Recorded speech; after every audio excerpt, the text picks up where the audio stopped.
ప్రియమైన సహోదరి సహోదరులారా, ఇది సామాన్య కాలంలో 7వ ఆదివారము. లూకా శుభవార్త 6వ అధ్యాయము 32వ వచనం చదవండి. మేము ప్రేమించిన వారిని మాత్రమే మీరు ప్రేమించినచో ఇందు మీ ప్రత్యేకత ఏమి? పాపుల సహితము అట్లు చేయుటలేదా? మేము ప్రేమించిన వారిని మాత్రమే మీరు ప్రేమించినచో ఇందు మీ ప్రత్యేకత ఏమి?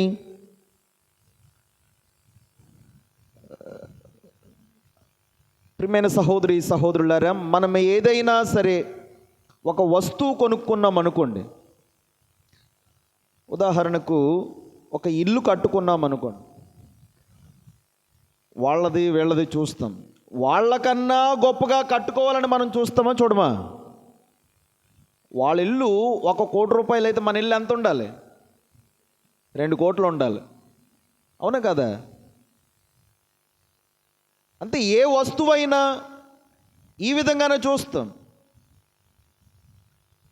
దేనినైనా సరే మనకి ఒక ప్రత్యేకత ఉందా లేదా, వాళ్ళకన్నా గొప్పగా ఉన్నామా లేదా, వాళ్ళ మీద ఒక స్థాయి మనది హెచ్చుగా ఉందా లేదా, పెద్దగా ఉందా లేదా అని మనం చూస్తాం. ఇది సర్వసాధారణం, చూడాలి కూడాను, అలాగే ఉండాలి కూడాను. ప్రియమైన సహోదరి సహోదరులారా, దేవుడు కూడా ఇలాగే కోరుకుంటున్నాడు. మనం సాధారణమైనటువంటి విషయాల యందు ఎంత శ్రద్ధ చూపిస్తామో, ఇదిగో క్రైస్తవ లక్షణాలలో కూడా ఒక ప్రత్యేకతను మనం చూపించగలగాలి. ప్రభు కోరుకుంటున్నాడు. ఏమిటి? వాళ్ళు వీళ్ళు ఇలా ఉన్నారు, మరి మీరు ఎలా ఉన్నారు? క్రైస్తవులుగా మీరు ఎలా ఉన్నారు? మీ ప్రత్యేకత ఏమిటి? మీ స్పెషాలిటీ ఏమిటి? మీ గుర్తింపు ఏమిటి? ప్రభు అంటున్నారు. 27వ వచనం చదవండి. మీతో నేను చెప్పినది ఏమన్నా, మీ శత్రువులను ప్రేమింపుడు. మీ శత్రువులను ప్రేమింపుడు. చాలు, మీ శత్రువులను ప్రేమింపుడు. ఒక ప్రత్యేకమైనటువంటి పదం, వాక్యం, ఒక ప్రత్యేకత కలిగినటువంటి వాక్యం. శత్రువులను ప్రేమించేటువంటి కార్యం చాలా కష్టతరం. ఇది మనం అనుకుంటాం, మనకు శత్రువులంటే ఎవరు? పాకిస్తాన్ కదా, పాకిస్తాన్ వాళ్ళు మనకు శత్రువులు. శత్రువులు ఎక్కడుంటారండి? మన ఇంట్లోనే ఉంటారు. ఎవరో పక్కూరోళ్ళని మన శత్రువులుగా భావించడం కాదు, మన ఇంట్లో మనకే శత్రువులు ఉంటారు. భార్య అంటే భర్తకు పడదు, శత్రువు. భర్త అంటే భార్యకు శత్రువు. ఇంట్లో అన్నదమ్ముల మధ్య శత్రువులు. తమ్ముడు అంటే అన్నకు పడదు, అన్న అంటే తమ్ముడుకు పడదు. వదుళ్ళు, బామరుదులు, వీళ్ళ మధ్య ఎంత శత్రుత్వమో తెలుసా? ఎవరి గురించో మీరు ఆలోచించకండి. ఇదిగో దేశాల మధ్య శత్రుత్వం గురించి ఆలోచించకండి. మన ఇంట్లో మనకే శత్రువులు ఉంటారు. ప్రియమైన సహోదరి సహోదరులారా, బాగా అర్థం చేసుకుందాం. ప్రభువు మన శత్రువులను ప్రేమించమన్నారు అంటే మొట్టమొదటిగా ఆ ప్రేమ మన ఇంట్లో మొదలవ్వాలి.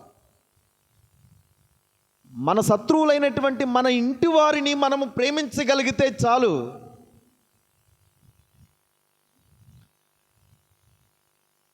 అది 1981 సంవత్సరం మే 13వ తారీఖు పరిశుద్ధ జాన్ పాల్ రెండవ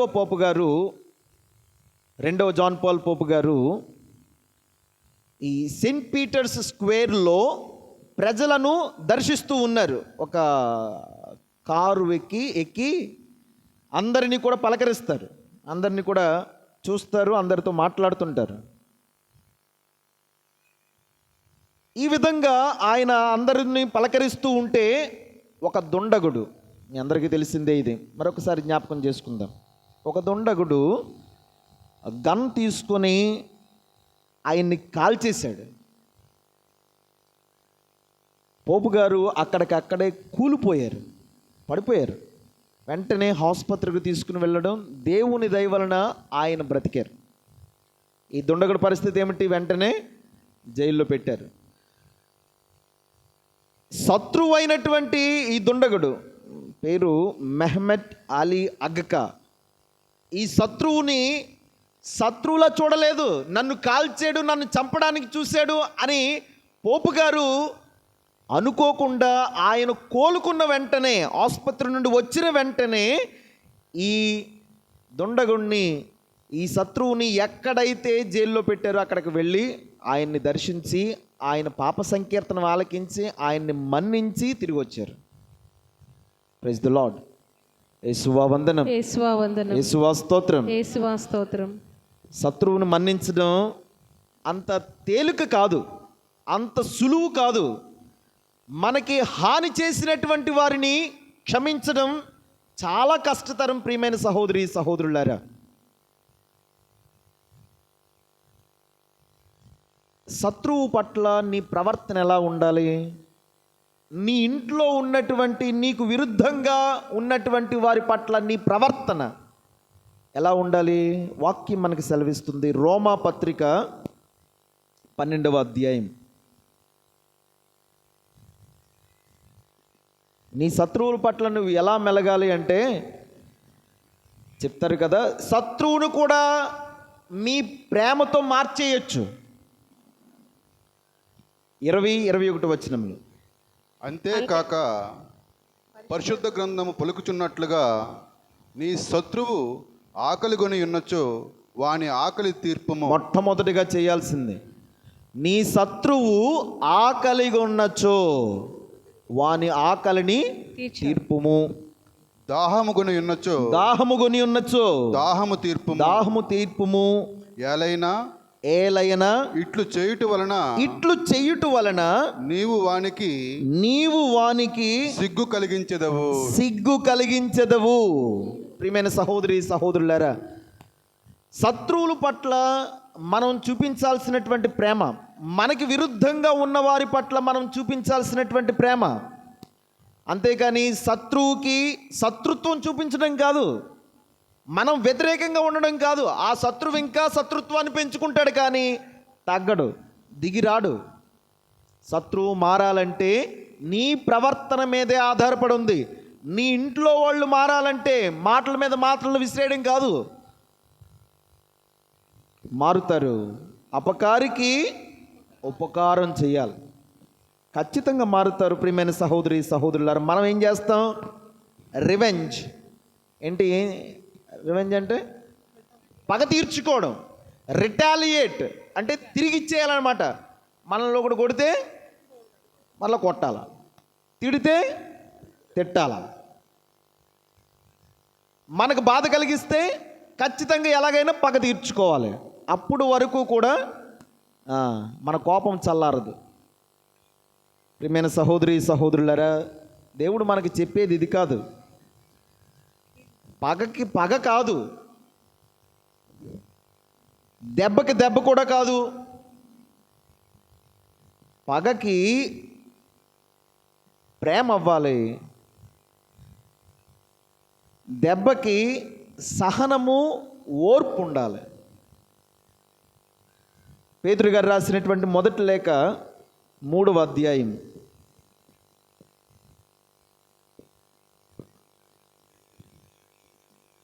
9వ వచనం చదవండి. కీడుకు కీడు, దూషణకు దూషణ చేయకుడు, అందుకు మారుగా ఆశీర్వదింపుడు. ప్రియమైన సహోదరి సహోదరులారా, ఆలకించరా? కీడుకు కీడు, దూషణకు దూషణ చేయకుడు, అందుకు మారుగా ఆశీర్వదింపుడు. మనం ఏం చేస్తాం? రివెంజ్ తీర్చుకోవాలని చూస్తాం, పగ తీర్చుకోవాలని చూస్తాం. ఇది కాదు దేవుడు కోరుకునేది. శత్రువు పట్ల శత్రుత్వం కాదు, శత్రువు పట్ల పగ కాదు, శత్రువు పట్ల ద్వేషం కాదు. దానికి బదులుగా, కీడుకు బదులుగా నువ్వు ప్రేమించు. దెబ్బకు బదులుగా నీ సహనాన్ని చూపించు. సామెతల గ్రంథం 25వ అధ్యాయం నీ శత్రువు కూడా మారుతాడు, నీకు విరుద్ధంగా ఉన్నవాడు కూడా మారుతాడు. నువ్వు ఈ ప్రవర్తనను మార్చుకుంటే, వ్యతిరేకం కాదు, విరుద్ధంగా కాదు, వాడున్నట్లు నువ్వు ఉండడం కాదు, దానికి మారుగా మన ప్రత్యేకత ఏమిటి, మన స్పెషాలిటీ ఏమిటి? ప్రభు అడిగారు కదా, నీ ప్రత్యేకత ఏమిటి? సామెతలు 25:21-22 వచనాలు చదువు. నీ శత్రువు ఆకలిగొని ఉన్నచో అన్నము పెట్టుము, దపికగొని ఉన్నచో దాహమిమ్ము. అట్లు చేసినచో నీవు అతనిని అవమానమున ముంచుదువు. చూడండి, నువ్వు ఇలా చేసేవనుకో, మంచిగా చేసేవనుకో, నీకు ఎంత కీడు చేసినా, నిన్ను ఎంత దూషించినా, నిన్ను ఎంత తిట్టుకున్నా, నిన్ను ఎంత కొట్టినా, దానికి వ్యతిరేకంగా ఏం చేయాలి? భోజనం పెట్టు, మంచిగా మాట్లాడు. దానికి బదులుగా నువ్వు 4 మాటలు మంచిగా చెప్పు, మంచి చెయ్యి. ఏం చేస్తాడు? సిగ్గుపడతాడు, సిగ్గుపడి మనసు మార్చుకుంటాడు. లూకా శుభవార్త 6:32 వచనము. మిమ్ము ప్రేమించిన వారిని మాత్రమే మీరు ప్రేమించినచో ఇందు మీ ప్రత్యేకత ఏమి? అది పాపులు సహితము అట్లు చేయుటలేదా? అందరూ చేస్తున్నారు, మన ప్రత్యేకత ఏమిటి దీంట్లో? ప్రియమైన సహోదరి సహోదరులారా, ప్రయత్నం చేద్దాం. శత్రువులను ప్రేమించడం కష్టతరమైనటువంటిదే. మనల్ని ఇష్టపడినటువంటి వారిని, ఇష్టపడనటువంటి వారిని ప్రేమించడం చాలా కష్టమే. కానీ ప్రయత్నం చేద్దాం. ఇది క్రైస్తవ లక్షణం, ఇది ఒక ప్రత్యేకత, క్రైస్తవునికి ఉండాల్సినటువంటి ప్రత్యేకత, ముఖ్య సూత్రము. ఇక రెండవది 27వ వచనంలోనే 2వ వాక్యం చదవండి.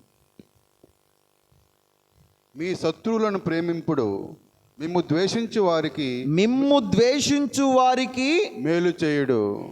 మేలు చేయుడు అంటే మనల్ని ఇష్టపడనటువంటి వారికి మనం మేలు చేయగలమా? చేయలేం. మనల్ని తిట్టినటువంటి వారిని, కొట్టినటువంటి వారిని మన్నించగలమా? మన్నించలేం. ప్రభు కోరుకుంటున్నాడు ఈ 2వ వాక్యం ద్వారా మన్నింపు, క్షమాపణ అనేటువంటి గుణాలను కలిగి ఉండాలని. క్రీస్తు ప్రభువు మనకి గొప్ప ఆదర్శంగా నిలిచాడు. ఆయనను ఎంతమంది తిట్టారు, ఎంతమంది కొట్టారు, ఉమిశారు, నానా బాధలకు గురి చేశారు, శిలువ మీద కొట్టారు ఆయన్ని. ఏమన్నాడు? తండ్రి, వీరు చేయుచున్నది ఏమో వీరు ఎరుగరు, వీరిని క్షమించండి, మన్నించండి. ప్రియమైన సహోదరి సహోదరులారా, ఇదే కోరుకుంటున్నాడు దేవుడు. మనల్ని ద్వేషించు వారికి మేలు చేయటంలో ముందంజ ఉండాలి. ఈనాటి మొదటి పట్టణంలో మనం ఆలకించాం. సౌలు దావీదు మీద అసూయ పడతాడు. చాలా కారణాలు ఉన్నాయి. దావీదంటే ఇష్టం ఉండదు సౌలుకి. చిన్నప్పటి నుండే దేవుని మన్ననను పొందేసుకున్నాడు దావీదు. ప్రజల కీర్తి ప్రతిష్టలు పొందుకున్నాడు. ప్రజల నుండి ఎంతోమంది ప్రశంసలు ఇస్తున్నారు. సౌలుకి నచ్చడం లేదు, అస్సలు కిట్టడం లేదు. కోపం పెంచేసుకుంటున్నాడు. ఎలాగైనా సరే వాణ్ణి నాశనం చేస్తే నేను పైకి వస్తాను, వాణ్ణి దించేస్తే నేను పైకి వస్తాను, వాడి వినాశనమే నాకు మేలు కలుగుతుంది అని అనుకున్నాడు సౌలు. కానీ దావీదు మహారాజు చూపినటువంటి గొప్ప ఆదర్శము మనందరికీ కూడా ఆదర్శము, నిదర్శనము. ఏం చేశాడు? సౌలు రాజు చంపాలని చూశాడు, కానీ చివరికి దావీదుకే చిక్కుతాడు. దావీదు విడిచిపెడతాడు. ఎంత గొప్ప క్రైస్తవ లక్షణాన్ని చూపించాడు చూడండి. సమూవేలు మొదటి గ్రంథము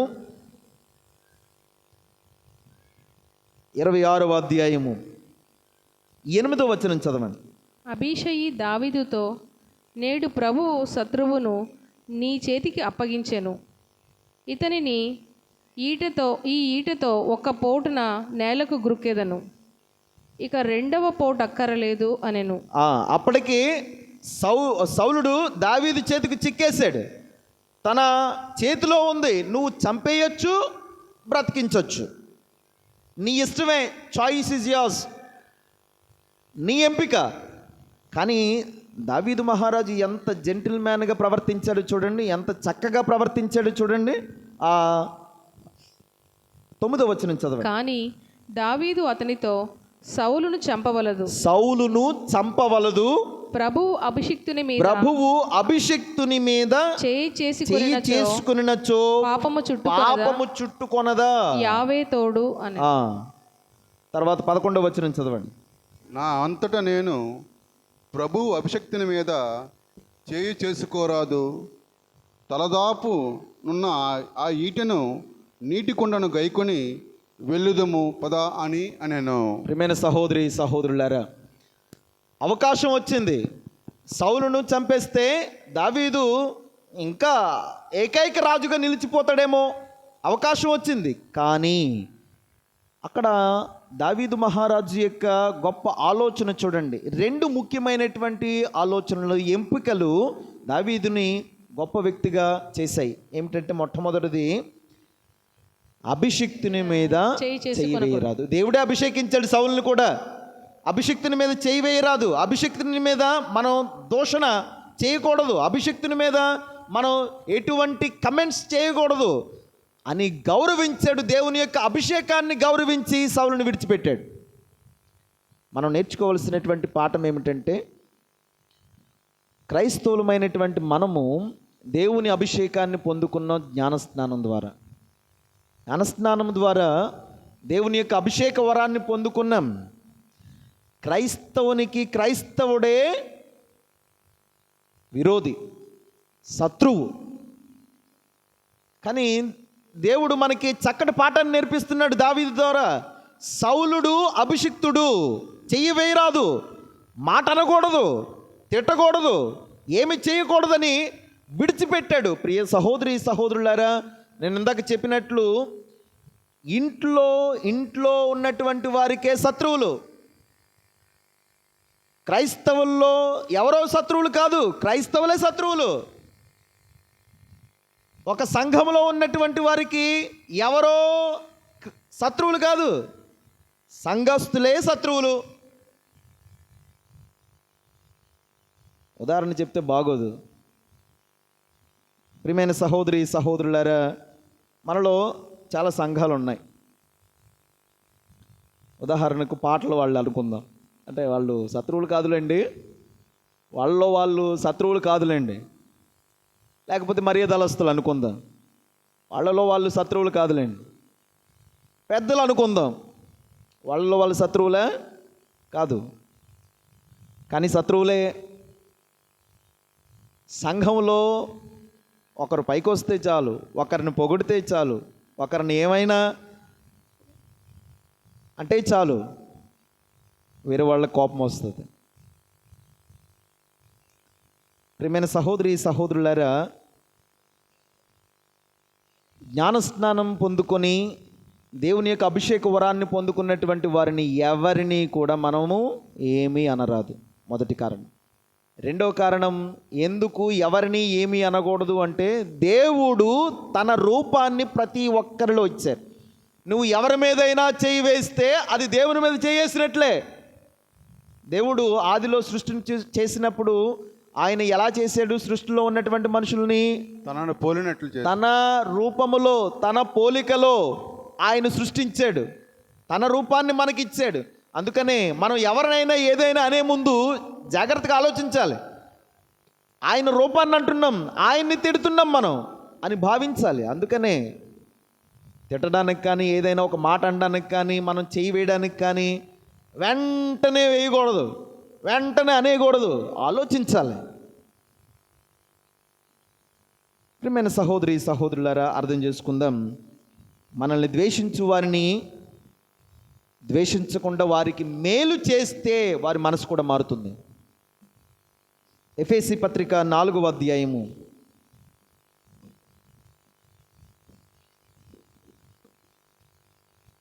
31వ వచనం. వైరము మోహము క్రోధము క్రోధము అను వాణిని త్యజింపుడు. అరుపులు గాని అవమానములు గాని అరుపులు గాని అవమానములు గాని ఇక ఉండరాదు. ఇక ఉండరాదు. ఏ విధమైన ద్వేషభావము ఉండరాదు. ద్వేషభావము ఉండరాదు. దానికి బదులుగా పరస్పరము దయను మృదుత్వమును ప్రదర్శింపుడు. క్రీస్తు ద్వారా దేవుడు మిమ్ము క్షమించినట్లే ఒకరిని ఒకరు క్షమించుకొనుడు. ఇది మనదైనటువంటి స్వభావం కావాలి. ఇది క్రైస్తవ లక్షణము, క్రైస్తవునికి ఉండాల్సినటువంటి సూత్రం. జయిస్తాం, అన్నిటినీ కూడా సాధిస్తాం. ప్రియమైన సహోదరి సహోదరులారా, తర్వాత 6వ అధ్యాయము లూకా శుభవార్త 28వ వచనం చదవండి. మిమ్ము శపించు వారిని ఆశీర్వదింపుడు. చాలు.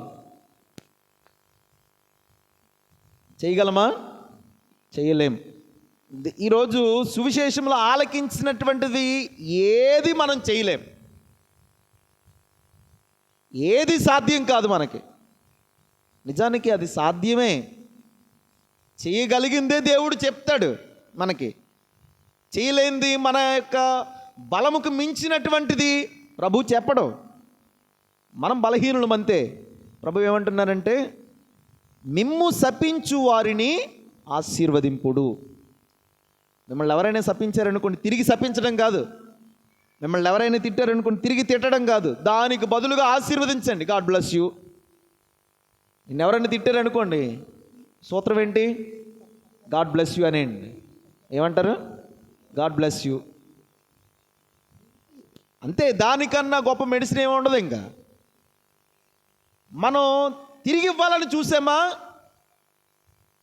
చినుకు ఏమవుతుంది? పెద్ద తుఫాన్లో తయారైపోతుంది అన్నమాట. ఏదో చిన్నపిల్లల దగ్గర మొదలవుతుంది. వాళ్ళిద్దరు కొట్టుకున్నారని ఈడొచ్చి ఇంటికి చెప్తాడు, ఇంటి దగ్గర చెప్తాడు. ఎవరు రెచ్చిపోతారు? ఇంటి దగ్గర ఉన్న తల్లిదండ్రులు రెచ్చిపోతారు. ఎవరి మీద? చిన్నపిల్లల మీద కాదు, వాళ్ళ మీద. మళ్ళా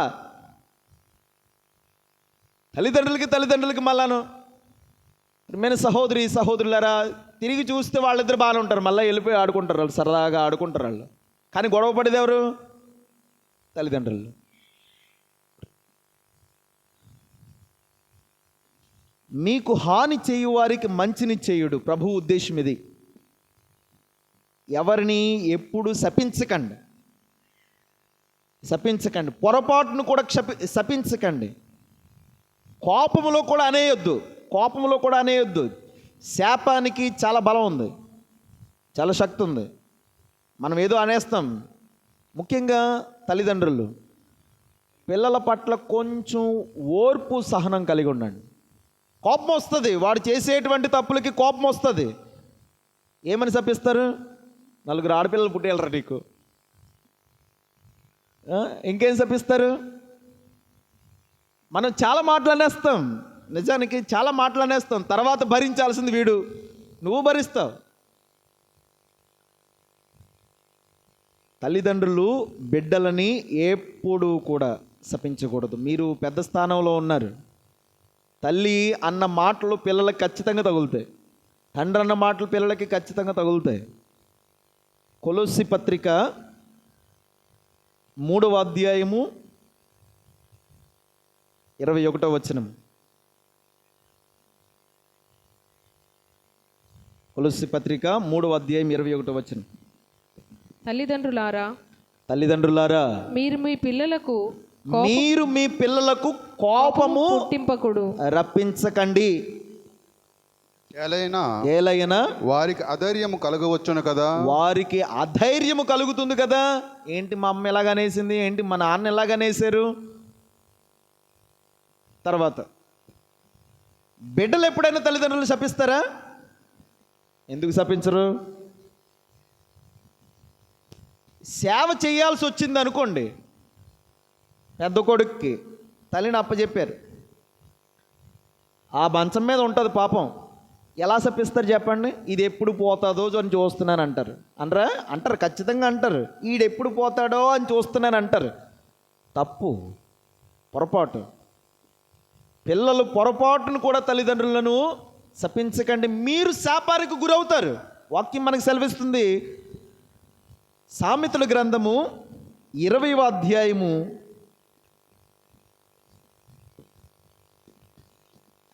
20వ వచనం చదవండి. తల్లిదండ్రులను శపించు వాని దీపము నడిచీకట్లో ఆరిపోవును. ఆలకించారా ప్రియమైన సహోదరి సహోదరులారా, బిడ్డలారా? తల్లిదండ్రులను శపించు వారి ద్వీపము నడి చీకటిలోనే ఆరిపోతూ ఉంది. తర్వాత వచనం కూడా చదువుదాం. నిర్గమకాండము 21వ అధ్యాయము 17వ వచనం చదవండి. నిర్గమకాండము 21:17. తల్లినైనను తండ్రినైనను శపించువానికి మరణమే దండనము. పిల్లలు ఆలకించారో లేదో మరి తెలియదు. ఏంటి ఏమంటున్నారు దేవుడు? తల్లిదండ్రులను శపించువానికి మరణమే దండనము, మరణశిక్ష. తర్వాత వచనం కూడా చదువుదాం. సామెతల గ్రంథం 30వ అధ్యాయము 17వ వచనము. ప్రభువు మోషేతో 30:17 సామెతలు 30:17. తండ్రిని ప్రియమైన సహోదరి సహోదరులారు జాగ్రత్తగా ఆలకించండి. తండ్రిని ఎగతాళి చేయవాడు లేదా ముసలి తల్లిని అనాధారం చేయవాడు ఎవడో వాని శవమును రాబందులు పొడుచుకొని తినును, వాని కన్నులను అడవి కాకులు పీకివేయును. ప్రియమైన సహోదరి సహోదరులారు ఆలకించండి. చాలా చక్కటి మాటలు. పిల్లలు కూడా దయతో ఆలకించండి. యువతి యువకులు, తండ్రిని ఎగతాళి చేయువాడు లేదా ముసలి తల్లిని అనాధారము చేయువాడు ఎవడో వాని శవమును రాబందులు పొడుచుకొని తినును, వాని కళ్ళను అడవి కాకులు పీకివేయును. అంటే ఇంత ఘోరంగా ఉంటుంది నీ చివరి రోజులు. తల్లిని సన్మానించినటువంటి వాడు, తల్లిని కానీ తండ్రిని కానీ గౌరవించినటువంటి ప్రతి బిడ్డకి ఇదే దుస్థితి పడుతుంది. ఇప్పుడు నువ్వు బాగుండొచ్చు, నీ భార్యతో చక్కగా ఉండొచ్చు, ముసలైపోయినటువంటి నీ తల్లిని కానీ తండ్రిని కానీ పట్టించుకోకపోతే రేపు ప్రొద్దున్న మనకి కూడా అదే దుస్థితి వస్తూ ఉంది. పిల్లలారా, ముసలి వాళ్ళు కానీ ముసలైపోయినటువంటి మన తల్లిదండ్రులు కానీ మీ నాన్న కానీ మీ అమ్మ కానీ మనకి ఆస్తి లాంటి వాళ్ళు ఏ పనికి వెళ్ళడం అవసరం లేదు. ఇంట్లో ఉంటే చాలు, అది పెద్ద గొప్ప అవ్వాలి. ఇంట్లో ఉండి చక్కగా ఆ టీవీ ఏదో చూసుకుంటూ ఏదో చదువుకుంటూ లేకపోతే 4 మాటలు ముచ్చటగా ఆడుతూ ఉంటే అది నువ్వు సంతోషంగా భావించాలి, ఆనందంగా భావించాలి. తల్లిదండ్రుల పట్ల పిల్లలు చూపించాల్సినటువంటి ప్రేమ ఇది. వాళ్ళు శ్రమ పడాల్సినటువంటి రోజులు అయిపోయాయి, కష్టపడి పని చేయాల్సినటువంటి రోజులు అయిపోయాయి. ఇక నీది బాధ్యత, పిల్లలుగా మీది బాధ్యత. ప్రియమైన సహోదరి సహోదరులారా, శాపము ఎవరి మీదకి కూడా రాకుండా ఉండేటట్లు చూసుకోవాలి. వాళ్ళు శపిస్తున్నారంటే వాళ్ళు ఎంతగా హర్ట్ అయి ఉంటారు, వాళ్ళు ఎంతగా బాధపడి ఉంటారు. అంతవరకు వచ్చింది అంటే అందుకనే శాపం మన మీదకి రాకుండా ఉండేటట్లు నువ్వు కూడా చూసుకోవాలి. చెప్పాను కదా, శాపము చాలా శక్తివంతమైనది. ఎలీషా పిల్లలను శపిస్తాడు. ఏమైంది ఎందుకని? ఎలీషాని పిల్లలందరూ కూడా ఎగతాళి చేస్తారు. బట్టతలోడు అంటూ ఉంటే ఎలీషా శపిస్తే అడవిలో నుంచి ఎలుగుబంట్లు వచ్చేసి వాళ్ళని చంపేస్తాయి. రాజుల 2వ గ్రంథము 2వ అధ్యాయము 23-24 వచనాలు చదవండి. రాజుల 2వ గ్రంథము 2వ అధ్యాయం ఎలీషా 23-24. ఎలీషా యెరికో నుండి బేతేలునకు వెళ్ళుచుండగా త్రోవలో కొందరు చిన్నపిల్లలు అతనిని గేలి చేసెను. పో బట్టతలకాయ అని అరచిరి. అతడు కోపముతో ఆ పిల్లల వైపు తిరిగి 50 పేరిట వారిని శపించెను. వెంటనే అడవిలో నుండి 2 ఆడు ఎలుగుబంటులు వెడలి వచ్చి 2 పిల్లలను ముక్కలు ముక్కలుగా చీల్చివేసెను. 45 మందిని 42 మందిని పిల్లలను చంపేసే ఎలుగుబంట్లు వచ్చి. శాపము చాలా బలమైనటువంటిది, శక్తివంతమైనటువంటిది. శపించకూడదని మీ అందరికీ తెలియచేస్తున్నాను. పిల్లలు తల్లిదండ్రులను శపించకూడదు, తల్లిదండ్రులు పిల్లలను శపించకూడదు, ఎవరిని శపించకూడదు. కోపంలో ఏదో అనేసేనండి అనకూడదు, పొరపాటును కూడా అనకూడదు. తర్వాత దేవుడు కయీనుని శపిస్తాడు. ఆరంభంలో కయీన్ని ఎందుకు శపిస్తాడు? ఆబేల్ని చంపేస్తాడు కదా. ఆబేల్ని చంపేసినప్పుడు దేవుడు కయీన్ని శపిస్తాడు. ఏం శపిస్తాడు? ఆదికాండం 4వ అధ్యాయము 11, 12 వచనాలు చదవండి. నీవు చిందించిన నెత్తురు త్రాగుటకు నేల నోరు తెరిచినది. ఈ భూమిపై నీవిక నిలవరాదు. నిన్ను శాపము. నిన్ను శపించుచున్నాను. నిన్ను శపించుచున్నాను. ఈ భూమిపై నువ్వు ఇక నిలవరాదు. తర్వాత నీవెంత సాగు చేసినను, నువ్వు ఎంత సాగు చేసినను ఈ నేలలో ఈ నేలలో పంటలు పండవు. ఇది దేవుని శాపం.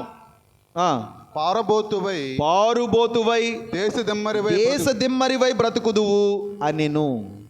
ప్రియమైన సహోదరి సహోదరులారా, శాపానికి చాలా శక్తి ఉంది కాబట్టి పొరపాటును కూడా అనేది ఎవరిని. ఒక మాట అనడానికి భయపడాలి, తిట్టడానికి భయపడాలి, ఏదేదో అనేస్తాం, శపించేస్తాం, అది తప్పు. ఇంకా చివరిగా ప్రియమైన సహోదరి సహోదరులారా, క్రీస్తు ప్రభుని కారుణ్యమును కలిగి ఉండాలని ఈనాటి సువిశేషంలో చివరి వాక్యాలు మనకి తేటతెల్లం చేస్తూ ఉన్నాయి. క్రీస్తు ప్రభుని యొక్క కారుణ్యం 36వ వచనము, 6వ అధ్యాయము, లూకా శుభవార్త 6వ అధ్యాయము 36వ వచనం. మీ తండ్రి వలె మీరును కనికరము గలవారై ఉండు. పౌలు గారు అంటారు, మీరు క్రీస్తును ధరించండి, క్రీస్తు ప్రభువుని బట్టగా వేసుకోండి. ప్రియమైన సహోదరి సహోదరులారా, క్రీస్తు ప్రభుని బట్టగా వేసుకోవడం అంటే ఆయన యొక్క గుణగణాలు, కారుణ్యము, దయ, వినయము, ఓర్పు అనే ఈ సద్గుణాలను బట్టగా ధరించి ప్రదర్శించగలగాలి, చూపించగలగాలి అందరికీ. అప్పుడు దేవుడు మనల్ని సమృద్ధిగా దీవిస్తాడు. ప్రభు మనల్ని దీవించి కాపాడునుగాక. ఆమేన్.